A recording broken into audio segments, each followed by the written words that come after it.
There we go. Welcome everyone, and welcome to this very brief chat on differentiation. I hope that we will all be able to take something away from this session. So without further ado, let's move on straight away, because when I did this earlier in the week, I ran out of time because I love talking. Well, I don't really love talking, but I had a lot to say. So differentiation really means inclusive practice for all learners. It's about trying to make all learners feel welcome. Now, it's very important to understand that today I am focusing particularly on our Cambridge schools type.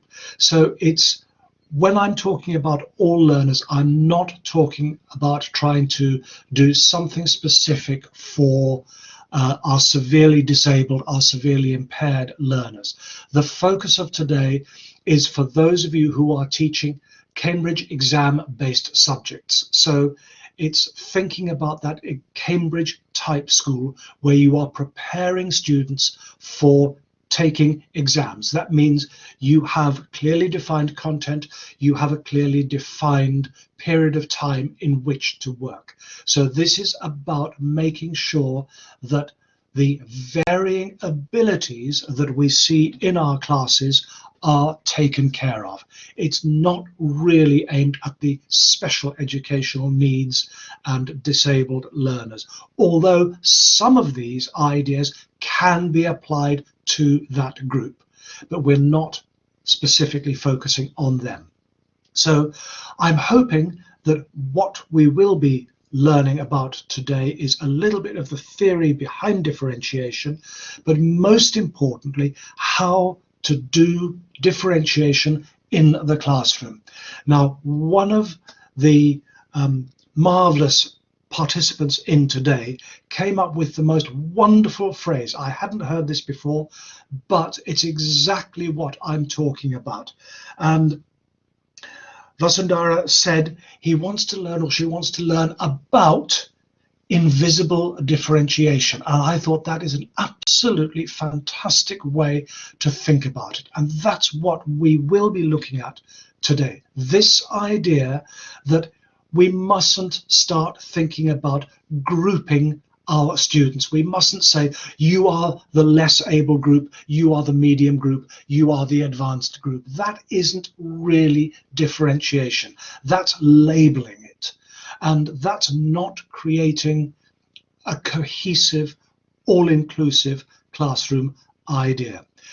At the end of, towards the end of the session, I will be offering you two options: a closer look at Carol Ann Tomlinson's very, very detailed theoretical model of differentiation, or a closer look at differentiation through the learning cycle. The learning cycle is the way that we plan and implement our lessons. And part of that is when we think about what do we want our students to learn, and a lot of it revolves around assessment for learning. It's about making changes in your teaching practice as the lesson progresses. And for a part of that, I would love to encourage you to share some ideas like I am doing at the moment. This idea of RAG, a traffic light. As students are working, as you are teaching, they can let you know how they are coping with the work by showing a red means they really don't understand it, an amber, which should be in the middle, so let me just put that in the middle. Amber means they sort of get it, and green means they really do get it. Now, this is actually quite a useful differentiation technique because it allows you to immediately see who is struggling and who is finding it easy. That means you know who to help. Today, I'm going to be doing the same thing.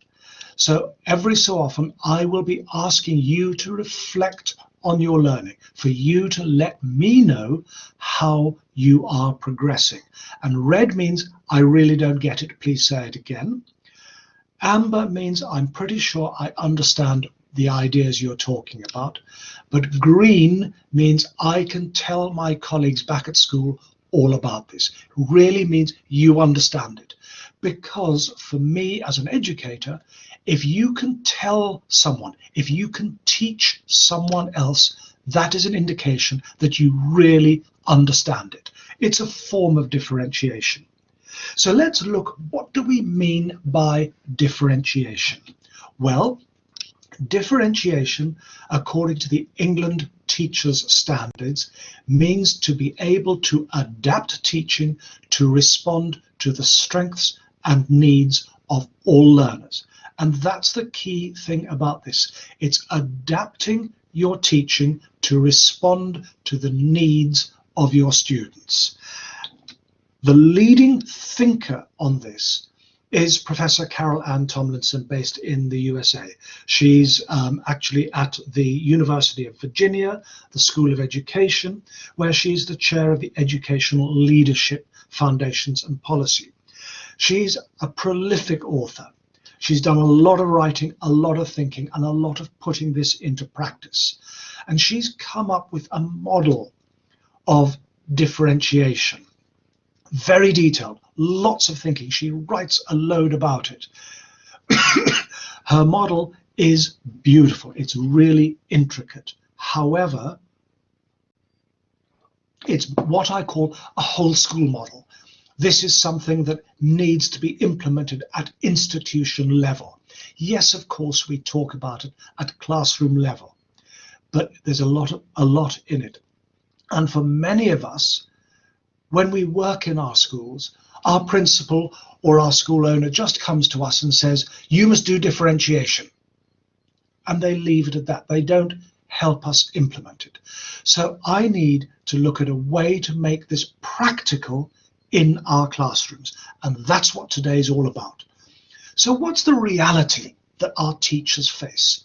Well, in all classes, we have this big bulge in the middle. The majority of our students, the majority of our learners are this group that sit comfortably in the middle. They are the average group, the middle ones. And at the low end, we have a handful of students often who find certain things difficult. And at the other end, we have a handful of students who find just about everything easy. So the majority of us aim our teaching at the middle. And if we do a test, that's reflected on us. The majority will be in the middle. So most of our teaching is this middle road. It aims for the middle. And we get a little bit concerned because what do we do for those who are falling behind? And how do we cope for those who are at the middle? Well, for the majority of us, we're doing our very best. And that's the first thing to understand. Everyone is trying. We know, we understand what is happening in our classes. But we're not always finding an easy way around it. And therefore, we need to look at what we can do. Most of the ideas that we are going to learn about today can be used in classrooms or in remote teaching. It's both. So remote emergency teaching rather than possibly remote learning, which is something quite different. So let's think about how we can put differentiation into our reality, into our real world. And for me, that has to start with planning. Whatever we do as teachers, we all expect to plan. But I would much rather think about not writing lesson plans which we must submit to management on a weekly basis, and we have to follow our lesson plans. Instead, we need to think about planning for learning. If we want to do assessment for learning rather than assessment of learning, we need to plan for learning. That means, what do I want my students to learn? And how do I know they are learning? How can I help them learn? Rather than, what are we going to do in this lesson? And I've planned my lesson and I'm going to stick to my lesson plan. We need to change the way we think, not change necessarily the way that we do things or the time that we spend. It's rather thinking about what it is that we do. And as a consequence, I've come up with this idea. It's not a new idea and it's not mine. I've just adapted some other work in it. And this is what we call the learning cycle. And it's when we talk about planning what goes on in our lessons. Rather than writing individual lesson plans, let's have a flexible approach to planning, because that's where assessment for learning and differentiation happen, because we need to respond to the needs of our learners. That starts with planning. Then you need to know our learning intentions. What do I want my students to learn? The next step that we need to think about in planning is our success criteria. Success criteria is the steps to the learning. How do we know they are learning? What visible ideas can I see? In this case, not invisible, but visible. So how can I progress? How am I measuring progress? If we want them to learn something and we know how they're going to learn it, then we have a learning activity. That's what we actually do. That's what we do. So we're learning something, we're doing it. In order for that to happen, we must give them some feedback, the formative feedback. In other words, let them know how they're progressing. And that feedback must be linked to the success criteria. They have been shown what the steps to success are, give them feedback on that success, and crucially, improvement time to actually do that work. Now that may be more or less than you originally thought, and that will involve the next planning. It's a cycle. It's not hard and fast. So just to make sure that we are with us so far, is this reality for you? In other words, can you let me know if, when I've talked about this first part, please, the formal definition of differentiation, what Tomlinson's model looks like, and the learning cycle in the classroom. So those three, red, amber, or green, please. So just type into the chat R, A, or G that you are clear on the so-called formal definition of differentiation, Tomlinson's model, and the learning cycle wrapped up in this box. And Charlotte, if you can let me know if there are any reds in there, that would be lovely. It's all green so far. Excellent. Okay, let's have a look at our 7 steps to success. Now, I've called them 7 steps. However, as I'll say at the end, there is only really one step. There's only really one thing we need to do. But I've broken it down to explain it in a way that I hope makes sense. So, the first step, recognize that you may not meet the needs of every learner in every lesson. In other words, be realistic. You can't do everything in every lesson. Therefore, step number 1, aim to meet the needs of all of your learners over a series of lessons. So you tend not to teach one topic per lesson and that's it, and we never revisit it. Most lessons, you spend a couple of lessons, 3 or 4 maybe, over a particular topic. Over those 3 or 4 lessons, build in differentiation at different points in the series of lessons and let them know this. So think about what you're doing. If you are lucky enough to use Cambridge University Press resources, we've done some of the hard work there for you because we provide you with a unit plan, what you're teaching in a sequence of lessons. And if you use this for your planning, you can make sure that over that topic, in this case it's a science topic, we've got energy around us, the approximate number of learning hours might be 1.5 learning hours. That for most of us is possibly 2 or 3 lessons. Then make sure over that sequence of lessons, you're helping all your learners. So don't try to do everything at once. Be realistic. That's step number 1. Step number 2, and this is probably the most important step, get to know your students. Because differentiation is built around knowing their language levels, knowing their interests. If you really want to, it's knowing their level of intelligence, knowing how they get on, what's their life experience like, what's their background like. If you know your students, if you found out about their interest, that means that you can tailor, that means you can add in your comments that are relevant to them. So that, for example, you might be doing a lesson on families, and you might be talking about families, whether it be in the arena of business studies, whether it be in biology, whatever. It's really helpful to know in your students, what is their family background?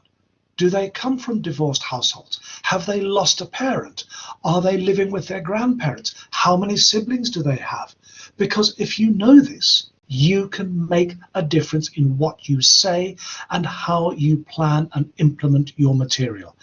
There's a little catchphrase that I'll come up with now, and basically it applies to everyone, and I'll repeat it throughout. It's not what you teach, it's who you teach. And you've got to think about it that way. To make that work is step 3. Develop and keep updated a student profile. Know your students and keep updating it. Every semester, every half term, however often you want to do it, just check that things change. It's really important now, in fact, because if we're thinking about it now, COVID has had such an impact on our lives. It's changed everyone's life. And if you've been remote teaching, you know that perhaps a child that you taught in the classroom behaves very differently when they're at home learning remotely. Why are they behaving differently?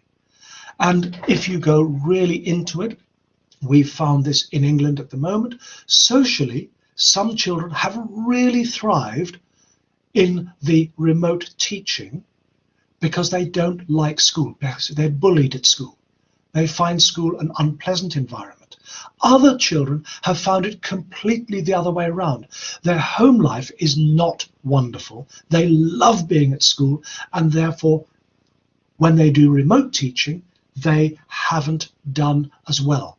If you don't know the students you teach, your learners, how are you going to manage their learning? How are you going to help them learning? Reality suggests that for most of us, we still tend to teach whole class teaching. We don't do much group work, much pair work. Yes, we do some of it. But for many of us, reality is we have 30 students in a class, we have a curriculum that we've got to get through, and therefore we teach the whole class together. Now, it is perfectly possible to differentiate successfully in whole class teaching, but you need to know your learners. You can do it, but you need to know them, because we do it through careful questioning, scaffolding, and feedback. The questions need to be personalized. You don't ask a general question and expect all of them to be able to understand it the same way. When you give scaffolding, scaffolding is the structures you do to, or the structures you build to help learning. And feedback is the feedback that you give them about the activity that they're doing. If you do everything just general, you miss out on people. Now, let's have a look at how we can do that. Firstly, if we look at questioning, try more open questions. Now, this is where we can think of Bloom's taxonomy. Open questions require more than one word as an answer. A closed question just requires a single word answer. That doesn't give you an insight into what the thinking process is of the children. Now, it is, and this is where we can differentiate, if you know that your learners don't have great language levels, for example, they to understand long sentences, then for those learners, you still want to know, have they got the basics? So ask them a closed question, a simple question where they can show that they have understood it, a one-word answer. So, for example, if we're talking about, let's take a random example from business studies, and we talk about within economics or business studies, we talk about macro and micro economics. So macroeconomics and microeconomics. You might want to find out, does our student understand the difference between macro and micro? So you can ask a closed question. Does micro mean big or small? If they can answer that in one word, then at least you've got an idea. Another way of doing it is looking at, say, take the same question and you can ask a more able learner who's got better language levels, for example, what do you know about microeconomics? It's an open question. You can't give a one-word answer for that. Use questioning carefully. And if you can, use your pose, pause, pounce and bounce. And that means that don't give a response. Ask a question. So you might ask your closed question to your lower ability learner, because you know they're slightly lower ability. What does micro mean? Don't give them an answer. Just say to another student, perhaps at a different level of learning, do you agree with that? And then that's where you can bounce it. Do you agree with that person? Yes or no, it's a simple answer. Or can you tell me a bit more about it? Or can you give me an example of that? Let them think, use questioning. Now, in the Cambridge University Press books, we have helped by having different levels of questions in the workbooks. So there'll be focus questions, which are look at the basics, practice questions, and challenge questions. They are tiered questions, covering the basics, ensuring that the concepts are reinforced at practice level and extended at challenge. Now here, these questions, use them sensibly. Do not group your children into the focus group, the practice group, the challenge group. Never, ever do that. Let them all work through all stages, but they can indicate their progress using colored cards. That means you can target help to those who are struggling. Use differentiated questions in the workbooks correctly.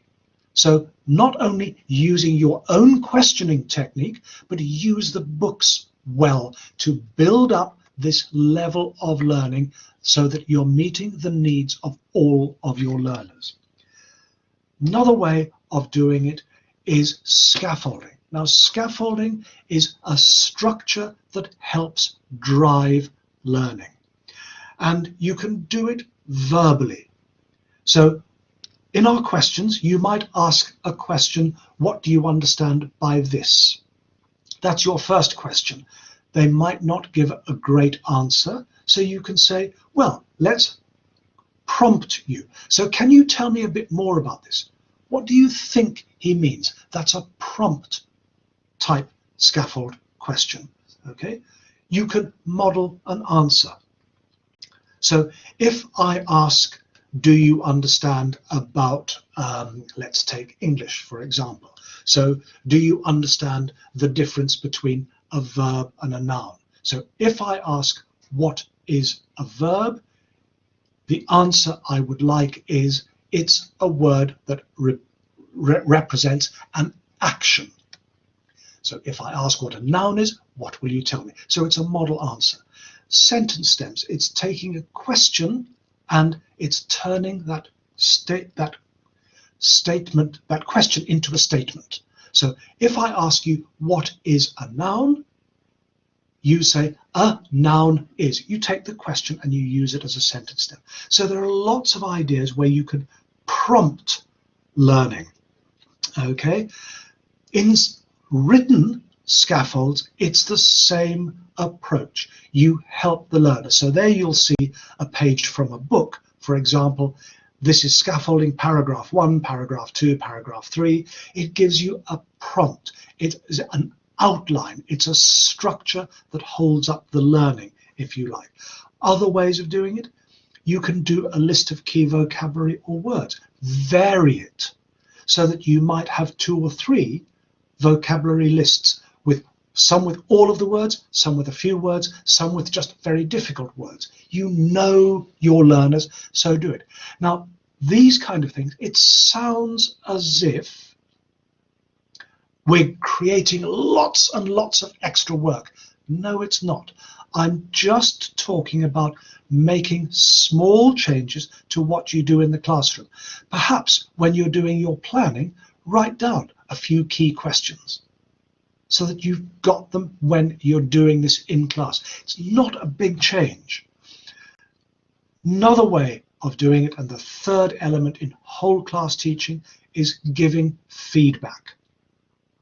And feedback, generally verbal feedback. If you're in a whole class, you can say, okay class, well done, I think you've all done that very well indeed. But that's not always true, is it? Because some people haven't done very well. Some people may have done extremely well. You're giving blanket feedback, and it doesn't always help. So therefore, when you give feedback, you can do it. But say, for example, think of 3 or 4 different levels. You might be, as they're working, you've gone round, they might be working, they might be showing their colored cards. So as you're working round, as you go, try and look at what the individual students are doing. Don't talk to the whole class, but walk around and just talk to the individuals within the class, or groups within the class, or at least try and say how to improve. If you notice that all of your learners are showing either red or amber, you might see, okay, they're struggling with this particular question. So give them some feedback on how to approach that question. Okay, so think about how you do it. It's just changing the way you approach your learners. But it doesn't work if you have this mentality of what I teach rather than who I teach. And as I'll say at the end, people used to ask me, what's your job? And I would say, I'm a teacher. And they'd say, oh, what do you teach? And I would say, I teach children. Think about it like that. Another one, number 5, it's a fairly simple one if you can do it. Now, again, if we're teaching remotely, you can still do this. So flexible grouping and seating depending on the activity that you are doing. So sometimes you might want to just get them to talk to each other, work as a pair. Now, even in a large class with them sitting there, it is just as simple as saying, just turn to the person to your right or to your left, however, and just ask them very quickly this question, or just share some learning. When you teach in a whole class situation, if you can, assign the seating so that if you come in, just move it. Be flexible. Just because a classroom is set out the way it is doesn't mean it has to stay like that for every lesson, for every activity. If you can, and most of us can, change the seating to meet the needs of the learning activity and your students. Think about what it is that you are doing. Also, a very good way If you know your students, and for example, you know that if these two students sit together, no learning is going to happen because all they do is yak, yak, yak, chatter, chatter, chatter, chatter, or they disrupt. So make sure they don't sit next to each other.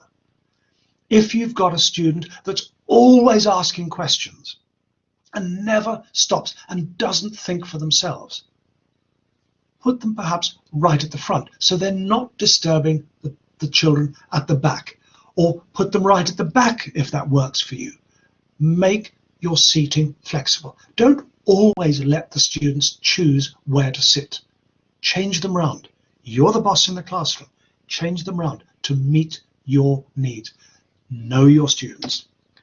Number 6, simple. Differentiation is a big part of formative assessment. Formative assessment, otherwise known as assessment for learning, happens during a lesson. So basically what I've been talking about, giving feedback, designing learning, learning intentions, is all about formative assessment. Asking questions is formative assessment. You are finding out during the lesson how much progress they are making. Now, if you are going to want to do this, and most of us do, in most of our schools, especially if you're in a good Cambridge school, we talk about formative assessment all the time, assessment for learning. It's one of the things that we at Cambridge want you to do, but not all of us understand how to do it. It's a part of differentiation. But really what it means, and listen to this, what it means is making changes in the lesson in response to the learner's needs. So it's pretty much the same as differentiation. In differentiation, you are responding to the learner's needs. In formative assessment, in learning, assessment for learning, you are making changes in the lesson, in the classroom, in response to learners' needs. In other words, quite simply, if you are using your colored cards and almost all of your students are showing red because they don't understand it, you need to make a change. That's formative assessment. That's differentiation. Think about how you do that. If you have a fixed, rigid lesson plan, it's very difficult to do differentiation, and it's very difficult to do formative assessment. So this is what it could look like in a Cambridge book. So it says, it's a very low level, match these types of stories to the pictures. This is primary English, for example. Encourage learners to say what they see in pictures. Differentiation ideas. If learners need support with the task, give them a prompt sheet with phrases. There is your scaffolding. There is building up the support. Not all of the students will need that support, so you don't give it to all of them, but know your students. And then at the end of the activity, give class feedback on the correct answers, but vary your feedback. So again, there's lots of support. Formative assessment, otherwise known as assessment for learning, is key to understanding this. And the final one, and this is important for all of our teachers, particularly if you are exam level teachers. When you do this, you are teaching them to pass an exam, to sit an exam, to appear in an exam. Depending on which part of the world we live in, we talk about different uses of different words, different languages of English. So if you're going to appear in an exam, you know. And that means that they all have to reach the same point. In other words, the same learning outcome. They've all got to know this amount of topic. They've all got to know how to do this. So if they've all got to reach the same point at the end, differentiation means how do we get there? How do we get there?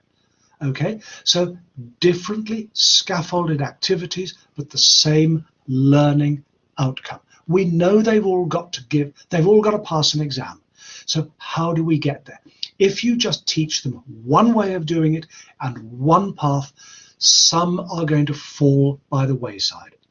Carol Tomlinson talks about the analogy of a highway, and a highway with exits and on-ramps. Sometimes they take a tour off, they need to regroup, they need to see something, and then they get back on it again. We need to build that into our planning and our understanding. So we know they've got to get there. It's how they get there. And I know that we've got fixed amount. When we talk about IGCSE or lower secondary, we know we have about 120 hours to 150 hours or 3 or 4 lessons a week, and we've got to cover the content. And teachers are always saying to me, but I don't have the time to do this. I've got 150 different students. I've got to get them through the exams. I don't have time for this. Yes, you do, because it's 2 things. Most teachers think that they don't have the time because they spend a huge amount of time revising, going over it and over it and over it, because I want my students to do well in the exam. If you taught it properly in the first place, and I know it sounds rude, but it's not, if you scaffolded it, if you made sure that the learning was successful in the first place, you wouldn't have to spend so much time going over and over and over. It's a different way of thinking about it. Make sure it's done well first time round. I went to a school some years ago and I was really quite shocked because they had the 2-year IGCSE syllabus, and they said, we do the syllabus in the first year and we spend the whole of the second year doing exam practice. And I nearly walked out. Well, I was just absolutely shocked. That's not learning. That's not the way that learning happens. So let's think about how we do it. And in the Cambridge University Press books, we help you manage that because we have clear learning intentions that are matched to the Cambridge curriculum and the success criteria. So we have done the hard work for you. All you've got to do is adapt it to your learners, your classroom, your situation. Lots of differentiation ideas come through this. But again, we know you've got to get to the same point. So it's how you get there. And this is low-level maths. This is grade 1 or 2 maths. Encourage less confident learners to make the patterns using sticks before they progress to the drawings. Working in pairs may help them.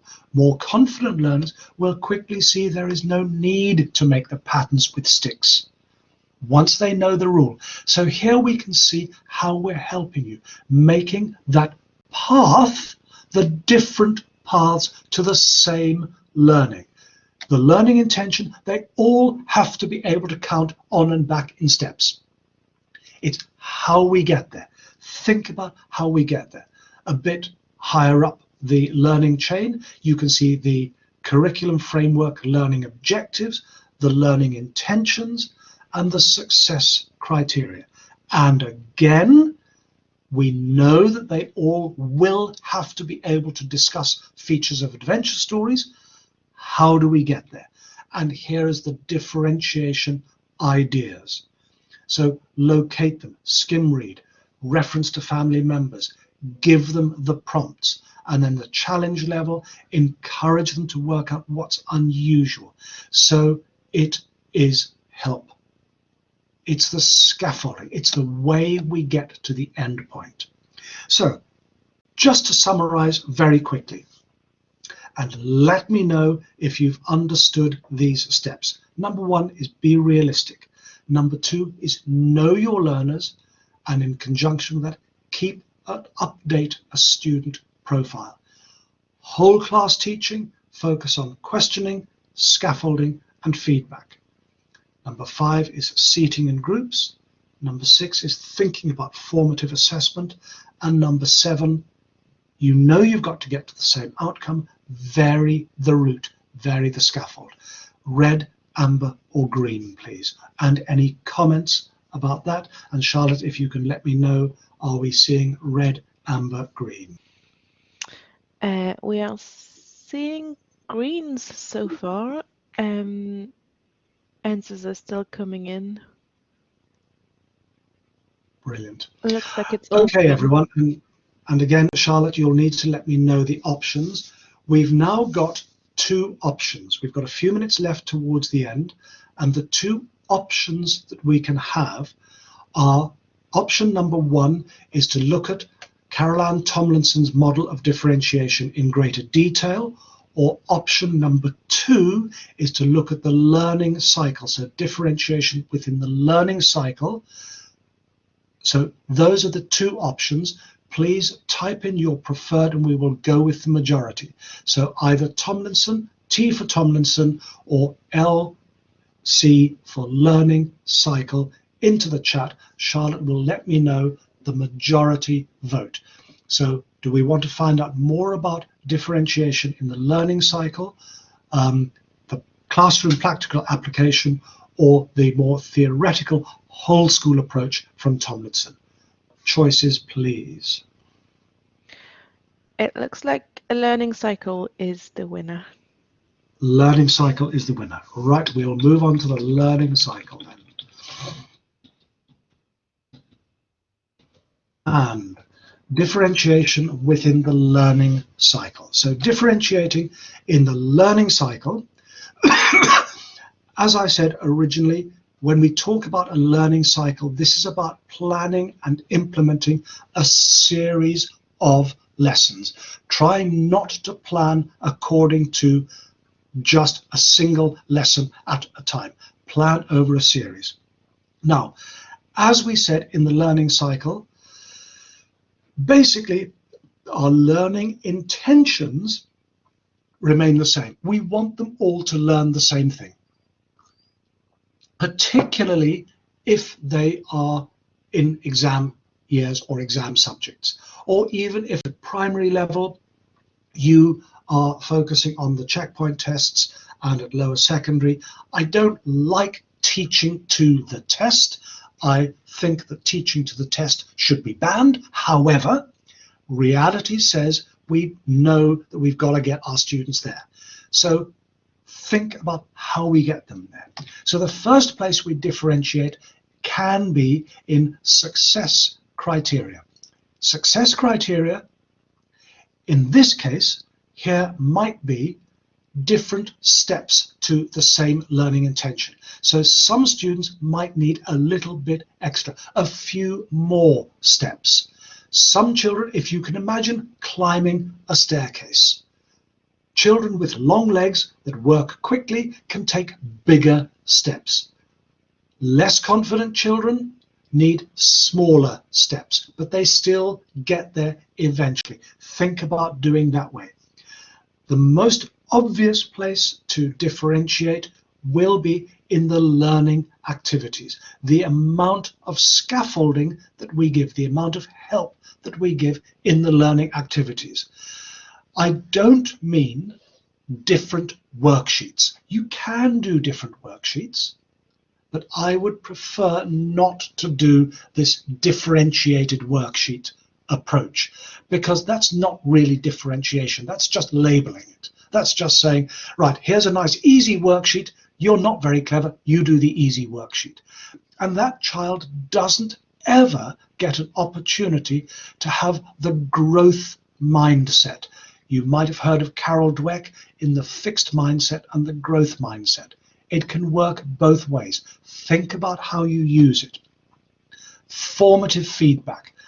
Formative in that it happens during the lesson or a sequence of lesson.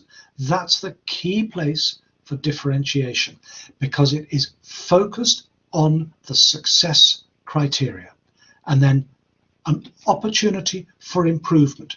You need to let them know how they can improve. It's no good saying that's a good piece of work or that's not such a good piece of work. Because if you say, oh, well, that wasn't a great piece of work, or that work is 5 out of 10, how does that help your student improve? Think about it. If you just give them a mark, and it was the guru of formative assessment, who is Professor Dylan William, and he said the moment you give a mark, learning stops. Think about that. So let's have a look at how this is going to work, because it all happens in planning. So differentiation in learning intentions and success criteria. We want all our learners to succeed. So learning intentions need to be a combination of knowledge and skills. So how can we access it? How do we do it? And it might be that if we are presenting some material, we might always only just use a textbook. But how about if we combine a textbook with some reading or with some visuals? How do we access it so that children can follow the words on the page and they can hear them? Don't go down the pathway of learning styles where we've got to group our learners according to learning styles. Let's not talk about that for now. That's a different one altogether. But basically, learning styles is not educationally good principles. Everyone learns everything in a slightly different way and not always in the same way. So how we think about it. So how do we do it? Making sure that perhaps we group learners together and we get them to read to each other while following in the book, learning from each other. Teaching doesn't, or learning doesn't just come from the teacher. Learning comes from the textbook, learning comes from other learners, learning comes from interaction in the wider environment. The teacher is just one element of the learning cycle. Think about how you manage access to content. And the success criteria, as I've said, it's the steps to the final learning outcome.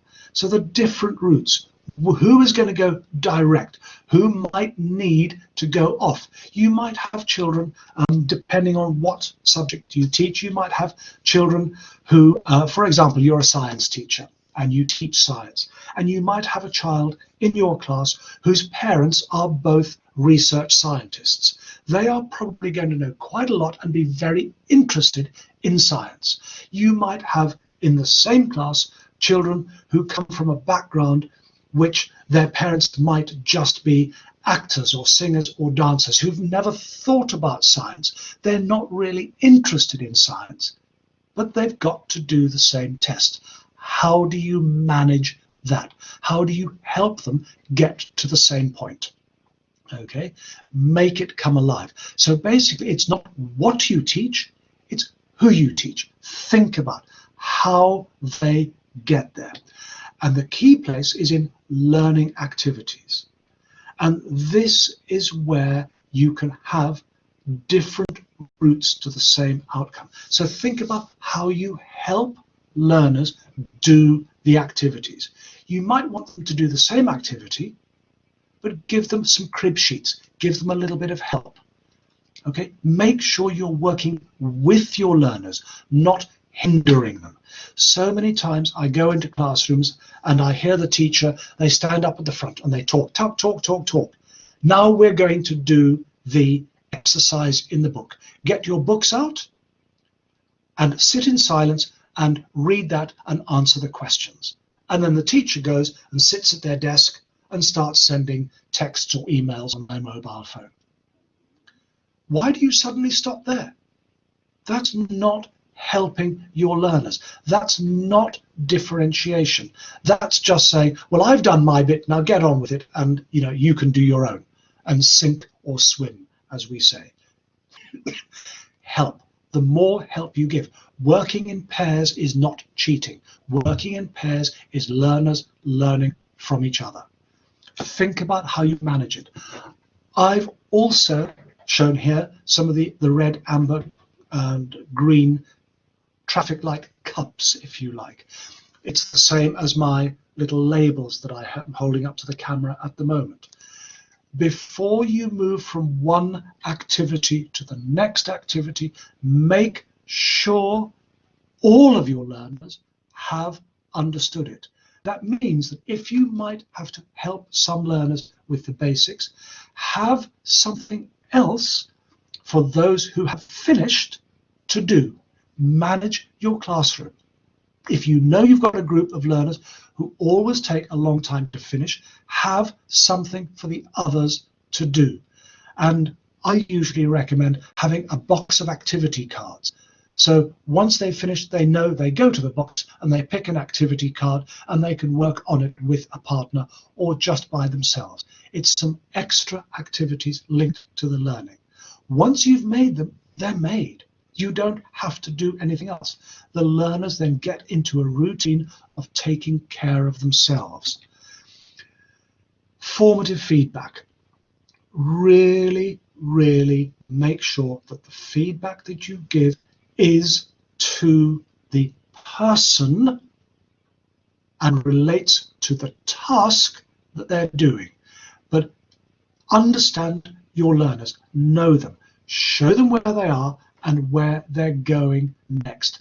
If you just give blanket feedback, that's not very helpful. And I know it happens at exam subjects, you give them some questions to do and you put ticks next to the question and you put a mark at the bottom. And they've got 4 or 5 out of 10 or whatever.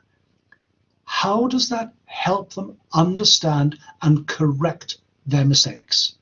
So where they are and where to go next. So consider when you are marking something, because that's feedback. If you've given them some work to do and you're marking their work, consider doing what Dylan Williams says is comments only marking. In your mark book, you can write down 4 out of 10, 6 out of 10, 7 out of 10, but don't put it on their questions. Instead, write a comment at the bottom. 3 of these questions could do with improvement. Don't put a tick next to them. Don't put a cross next to them. Just put at the bottom, 3 of these questions could do with improvement. When you've improved them, bring them back. So that's the first step. But then they said 3 of the questions could do with improvement. Consider correcting your punctuation. That's how they could do that, for example. That's just a way of doing it. Then when they get it back, they've got to look at the questions. They've got to look at the mistakes. They've got to understand where they've gone wrong and make the corrections. That's your learning cycle. They've got to make the corrections. You give them the feedback and allow time for improvement. Now, if you do that properly, the learning happens when you want the learning to happen. So you don't then have to go at the end of the year, at the end of the semester, and revise and revise and revise, because the learning's happened. You've taught them how to correct their own mistakes. And if you teach them to correct the mistakes, they can do that in the exam. Think about how you manage that. And finally, differentiation in improvement. Help them, give them feedback, signpost what they need to do to improve. It's not good enough just to say, oh, you've got that wrong, you've got this right. How do you improve? So think about it. It's like, as the little picture says, teaching children to ride a bike. Once you can take the little learner wheels off the side and the children can learn to keep their balance, it's a skill they'll never forget. Think about doing that in your classroom. We do lots of projects in Cambridge, and I know IB love project work. Projects are a wonderful way to reinforce differentiation and allow students to show their learning in different ways. So plenty of opportunity there. So in conclusion, differentiation is closely linked to assessment for learning. Try not to label or group your students by giving them different levels of worksheets and different activities. Think about rather using all of them working through the activities, indicating colored cards. Your attitude, your behavior, your language can have a huge effect on your students. Think about the words that you use. Know your students. Plan your learning, plan your differentiation. Teach up, scaffold, expect all of them to do well. Your expectations of your students are crucial. If you expect a student to fail, they will. If you expect them to do well, they will. Carol Ann Tomlinson says, one of the biggest steps we can take is to say to ourselves, I have to see these kids as individual human beings. I'm not going to plow down the road today without taking a minute to talk to them. I'm going to try as hard as I can to figure my students out so that I can make comments that's personal to them, which suggests that I see them and care for them. From me, what do I teach? I teach children. Now, when I say things, I say, I teach teachers. It's not what you teach, it's who you teach. 7 steps of differentiation. Be realistic, know your learners, keep a profile, remember your questioning, scaffolding, feedback, even in whole class teaching, how you see it in group, formative assessment, and vary your scaffolding for the same outcomes. Any questions? And Charlotte, we got it done within the time this time. That's great. I've seen one question in the chat from Sadia, which is, how do we do flexible seating in online teaching? Okay. Flexible seating in online teaching. What you can do in flexible seating in online teaching is thinking about the way that you might set up children to work together. So, for example, some children really don't work well with their cameras on. So you might allow some children to work with cameras off. You might allow some children to work together with their microphones on so that they can talk to you, they can talk to each other, they can build it up. Others allow them to just use the chat function. So vary your seating by how they interact with you and with their colleagues in the classroom. Thank you, Simon. We've hit the time, and I think we've had a lovely comment on the chat, so maybe we'll end with that, and I'm going to read it to you, Simon, from Asuko. Thank you. Thank you, Mr. Lind, for this training. My challenges on differentiation have been answered because you have just made them so clear. Thank you so much. Thank you very much. And I'll just reiterate, I hope that I've answered Vasundhara's thing. Is this invisible differentiation?